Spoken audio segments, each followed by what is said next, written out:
Joining me now on East Bay Today, I have Kathy Evans from the Aquidneck Island Adult Learning Center. Kathy, welcome to the show.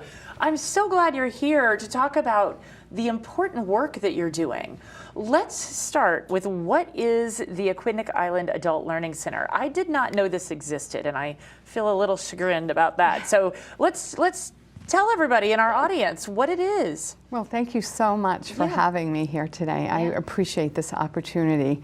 And the Aquidneck Island Adult Learning Center is a program of Newport Community School, and they came under their grouping, we're a program of them in 2011, and they do a lot of amazing work too. They're based out of Thompson Middle School in Rogers, and they have amazing programs. In fact, we're getting ready for their big back-to-school bash, which is amazing. In September, it's held at the Elks Club, and it's for all the adult students and also the families and community members from Aquidneck Island.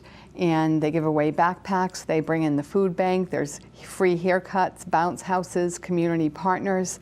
That's in September. It's a party, clearly. It's wonderful. And a lot of our teachers volunteer from the adult center too to work at it, and it's awesome.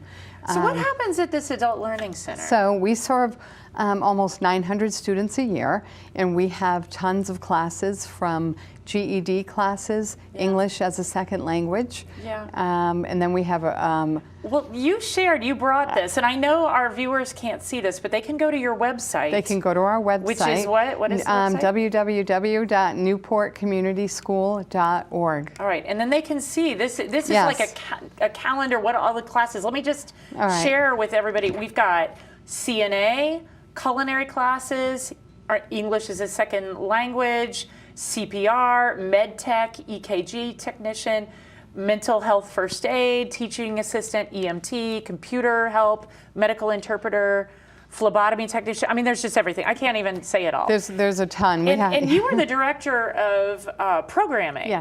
At this center. So you are in charge of all of this programming. I can't even believe you had time to come here today, quite frankly. Like, it's unbelievable. But you must be so proud. I really am. I've been there almost 10 years, and when I first got there, we served about almost like 200 students, and now today we serve 9. And we've built on, as a team, built on the programs, expanded. We work with employer partners. We get their feedback. If they ask us to like tweak our programs and do customized things for them, we can do it. Like you're out there with the people in the community that need to hire some of these folks, and you're like, what do you need? What does everybody need to learn? Exactly.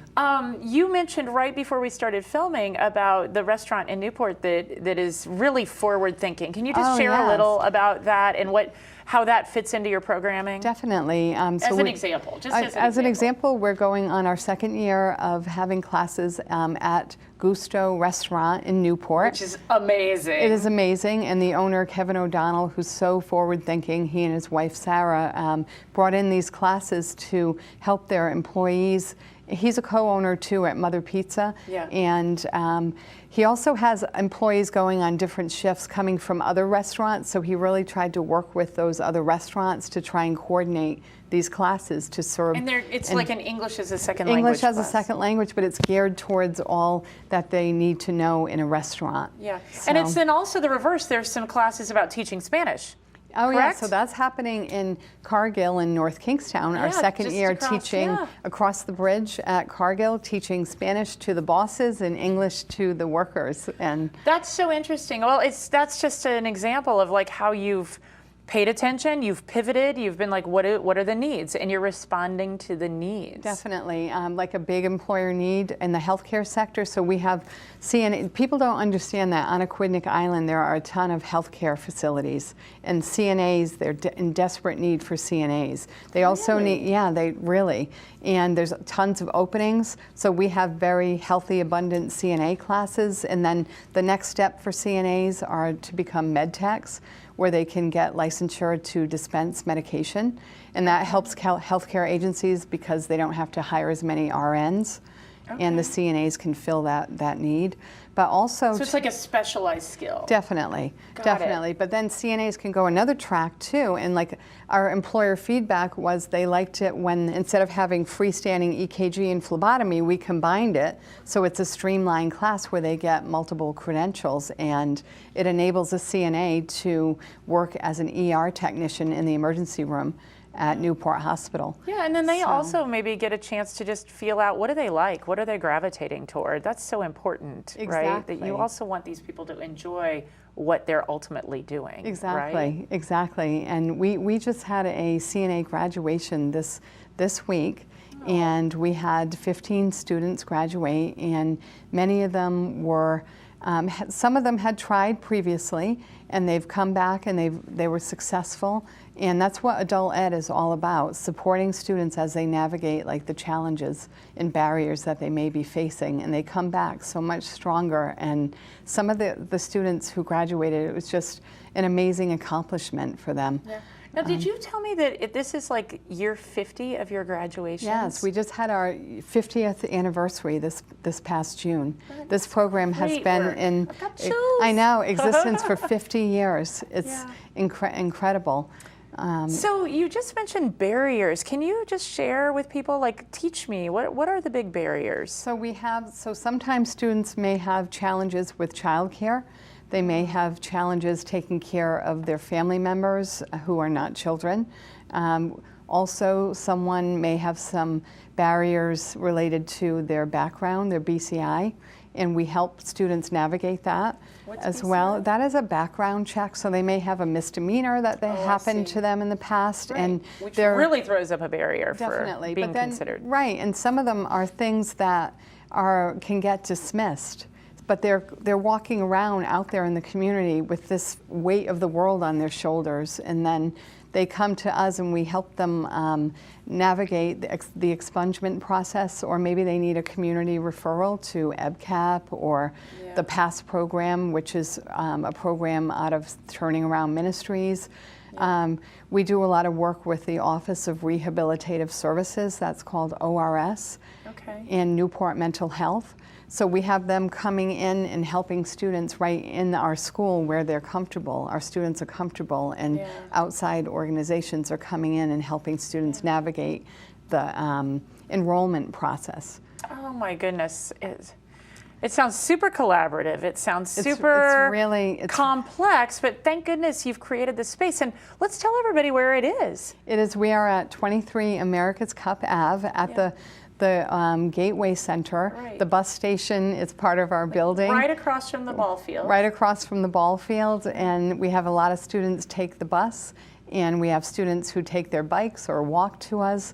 The bus system is great, though. It gets them there, and there's also free parking right behind us. We navigate we validate parking for students and anyone coming in. That's so awesome. Isn't that awesome? It is so awesome. Yeah. Like someone who graduated in CNA, like this past week, 2 of the students, we had them hooked up with the ORS. Yeah. So they can get services and get supports as they navigate employment now, their next steps. Oh my goodness. So I know it's Friday, and I'm like, we've made it through another week. It was crazy. It feels like that, right? Yeah.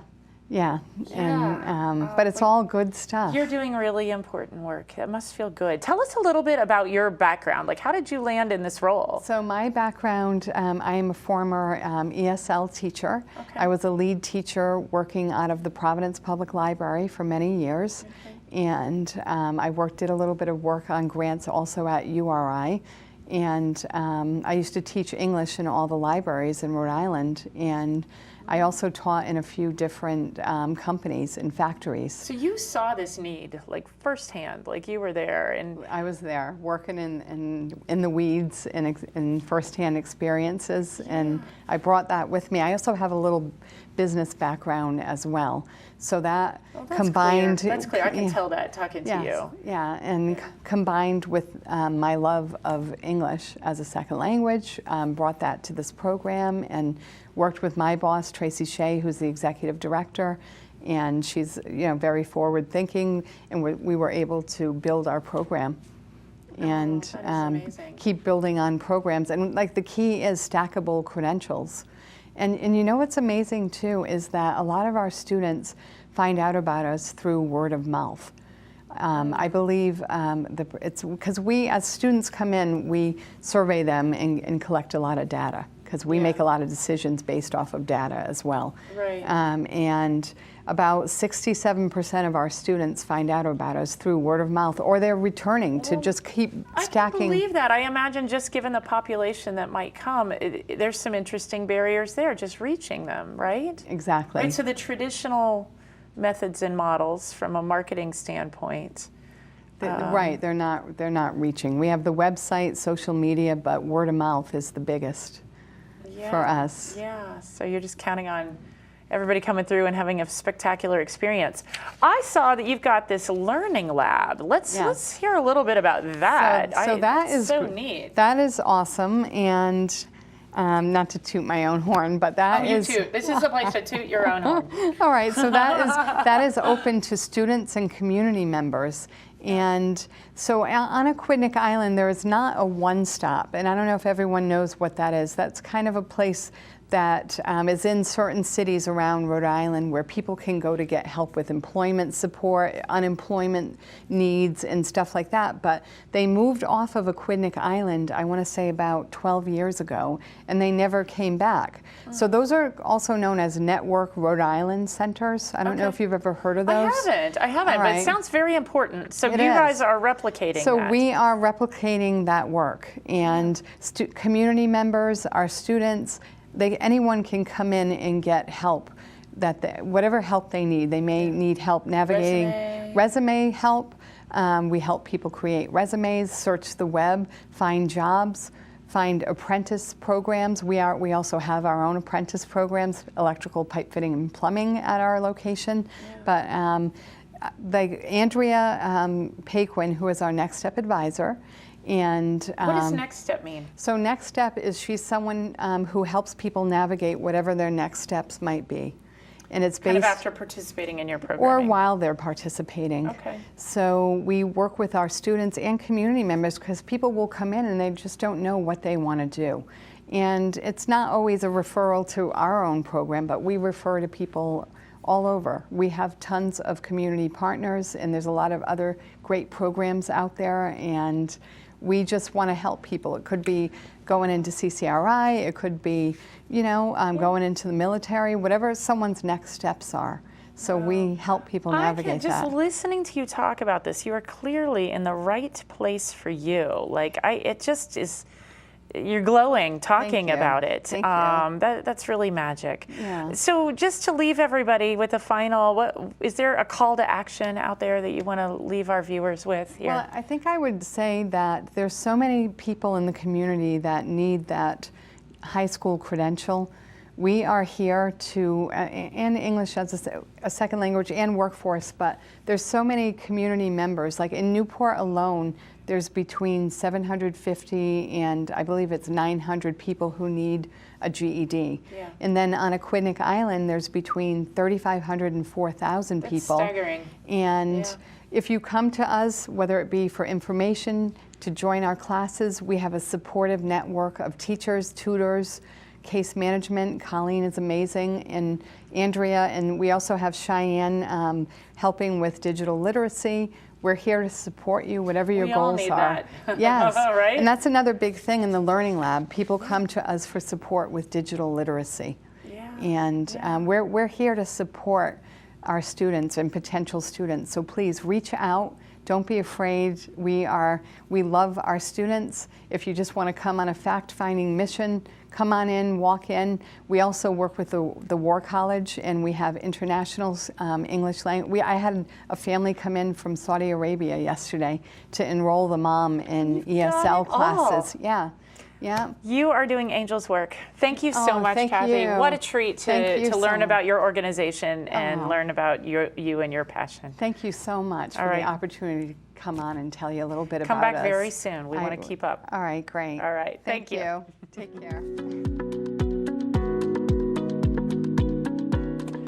Joining me now on East Bay Today, I have Gail Ruscetta from Bike Newport. Gail, Thank you for being here. Oh, Conley, it's my pleasure. Totally. I am excited to talk to somebody as service-minded as you. I know your whole career has been a series of service, and now you've landed at Bike Newport. That's true. Tell us a little bit about yourself, and then let's get right into what drew you to Bike Newport. Oh my goodness, I was born and raised in Newport and educated, and then I've had several careers, all in the service industry. I love that. I love that. I feel like soul sisters here. Yeah. My last career, I was teaching in the public schools in far northern Maine, fine arts and English, AP and readers theater and English to 9th, 10th, 11th, and 12th graders.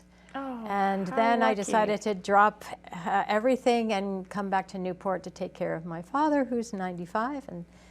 Wow. And is he riding a bike up until 95? No, not exactly. No, but gosh. he's doing really well. He's doing really well. Okay, good. Well, you're here. Yeah. And how did you land at Bike Newport? What drew you? I saw that they were looking for an educator, and as a bicyclist, I thought that would just be so fun, and they kind of created this community educator position for me. Because they were like, we need her on the team. And since then, it's been a wonderful, wonderful ride, and I love my colleagues. And that's no pun intended? Yes, pun intended. Yeah.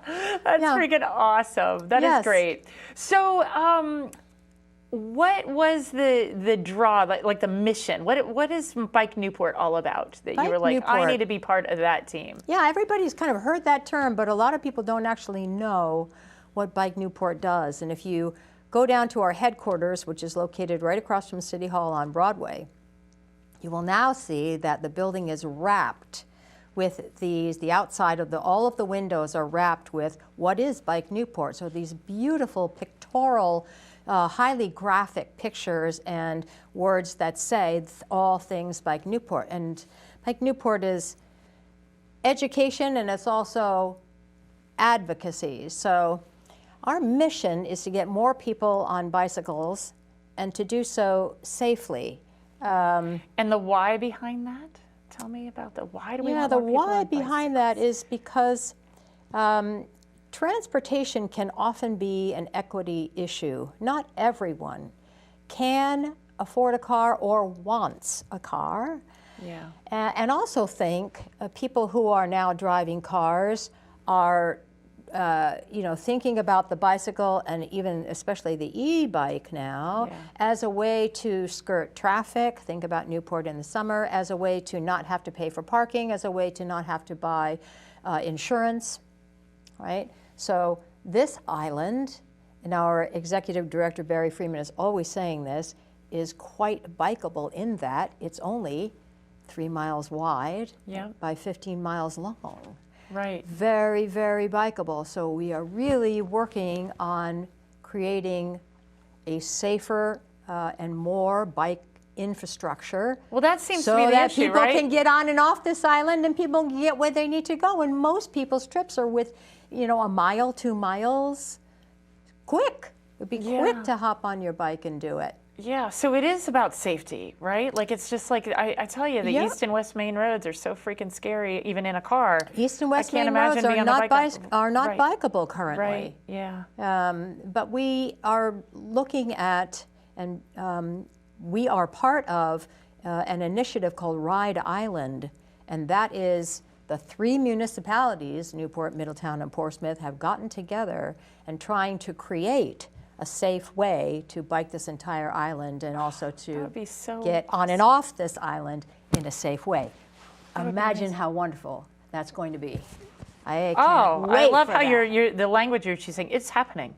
It's happening. going to happen. It's happening. Yes, and so that's so exciting. Yeah, they have civic planners, road designers, all kinds of people are involved in Ride Island, and you can access information about that from our very comprehensive website.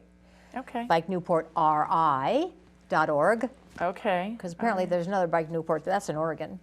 Oh, goodness. Yeah. Well, somebody else stole the Newport. Yeah, so okay. BikeNewportRI.org. Okay. But anyway, I mean, we had a very busy summer. I just finished up 7 weeks of bike camp.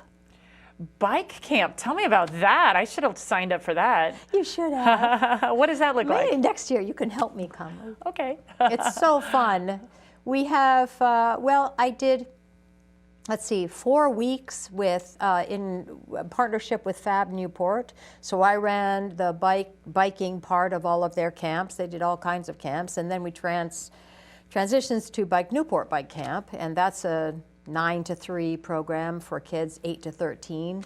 We have co-ed weeks. We have a girls week, which is funded by someone very special. We have LGBTQ plus week, and we end up. They learn so much. They learn bike safely. They learn bike mechanics, how to change a flat tire. Okay, so I was going to say, so they're in there like taking this bike apart, putting it back together. No, not exactly, but they know if they have a problem on the road, a basic problem, how to fix it, and especially how to fix a flat tire, which is so liberating.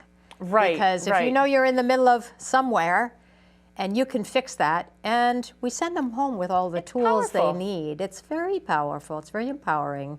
We take them to First Beach for a surfing lesson. We take them to the little ferry that takes them to Rose Island. We spend the day there. We have a pop-up tennis clinic from Tennis Hall of Fame, who are wonderful. And they come and do it. So it's a fun week. Well, it's very much about independence, right? Like you teach them that this bike can take you to the places you need to go, right? And as an 8 to 13-year-old or whatever, you can go do that. You can go and do that. And really, a lot of people know how to ride a bike, Conley, but they don't know the traffic rules. They don't know how to safely ride in traffic. They don't know the rules of the road. Right. So this is something that we teach them and practice over and over again until they get confident by doing that. And I'll tell you, once you know that, and I'm happy to teach you at any time, once you know that, then you feel so much more confident about navigating the streets around here. Yeah, I need to be schooled up on that. Yeah. So what does that really look like? You're kind of in a little bit of a classroom setting, and then everybody gets on their bikes and you ride a route and you practice? What is it? I'm so glad you asked me that. Okay, all right, tell me. So we were very fortunate to be able to put in Rhode Island's very first traffic garden. Ooh, I've never heard of anything like that. That sounds so cool. And that is an entire, you know what a landscape is? Well, it's an entire roadscape that is painted on the ground for the purpose of teaching how to ride safely in traffic without being in traffic. Okay. So Myantonomy Park is there on Hillside Avenue, which is one of our most beautiful gems on this island, in my opinion. It's at the end of Myantonomy Park. It was just kind of a broken up asphalt parking lot, then became a basketball court, still is a basketball court, but on the ground now it's been resurfaced and then painted. So there are 2 lanes, there's a traffic circle, there's yield, there's stops, there's all the things that I can teach, and I teach adults there too. But it allows me to teach you without you being in harm's way. And then from there, once you've practiced, then I take you on some quiet roads, and then we start to navigate the new bike path, which is another gem we have.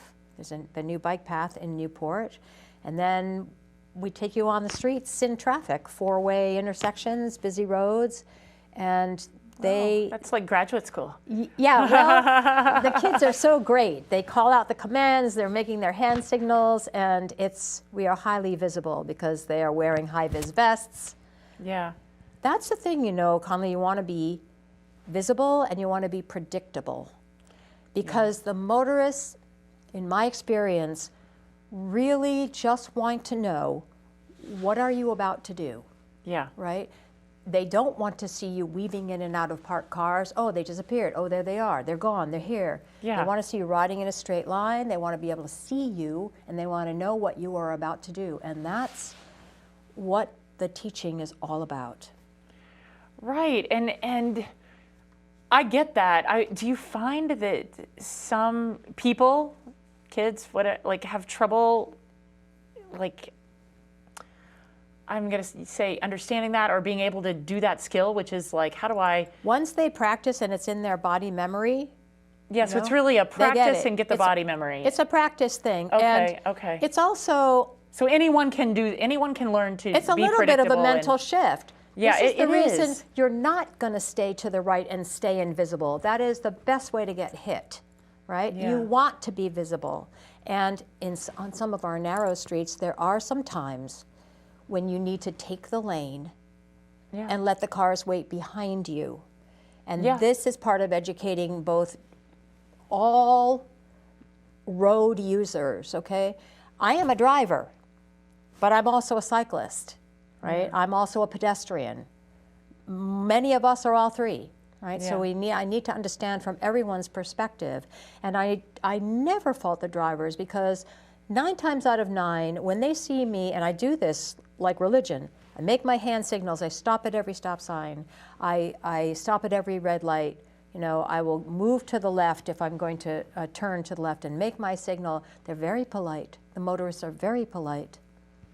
That's awesome. Yeah, so anyway. Yeah, but I get you. Like, it's like you're doing everything in your power to. Yes. To, again, I love that. Be visible, be predictable, follow the rules. You're not cheating and. Yeah.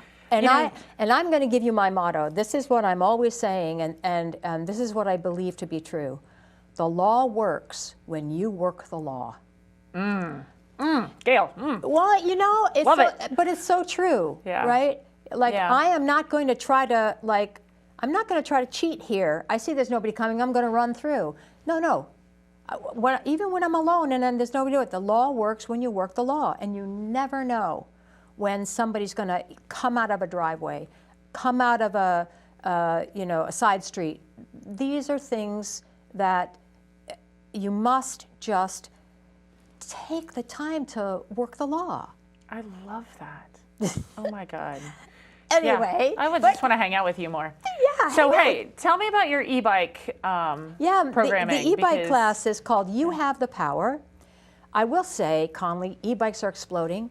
And people are leaving their cars at home and taking these e-bikes for grocery shopping, to get the kids places, for their own exercise and fun. It has allowed people who really can't ride a regular bike maybe anymore, but can now ride an e-bike. You can still pedal. And they're so fun to ride that people are riding more. Therefore, they're getting more fit than had they had a traditional bicycle. Yeah. So let's not, we don't criminalize e-bikes. I love e-bikes. You know, the class 1s are, as you know, allowed now on the bike path. Class 1 is pedal assist. Yeah. Up to 20 miles per hour. They'll help you. Yeah. I mean, God bless you if you can go, pedal faster than 20 miles per hour, but it's not going to help you any. Yeah. That's pretty fast, and it's not going to help you anymore beyond that. Yeah. So the e-bike class, I teach all about e-bikes, all about your battery safety and how to take care of it, but I also teach it's the same. Bike safety, rules of the road. Predictability and visibility. Yeah, it's a classroom section, and then it's a on-bike practice session. Yeah. Well, that's amazing. So, and I can come to your business and do it for free. That's what I wanted you to end with, because we got to wrap up. But like the call to action is, please. What's the invite? Contact me, Gail at bikenewportri.org, and I will come to your place of business, and I will tailor a brown bag lunch and learn for you that will be completely free. Yeah. All about bike safety and or e-bike riding. Oh my gosh, I want you to do that. I help run the community center in Infants Point. Maybe you could come out there. I'm happy to. I would love it. Gail, what a pleasure to talk to you. Yeah, Conley, thank you. Keep doing that great work. Thank you so much.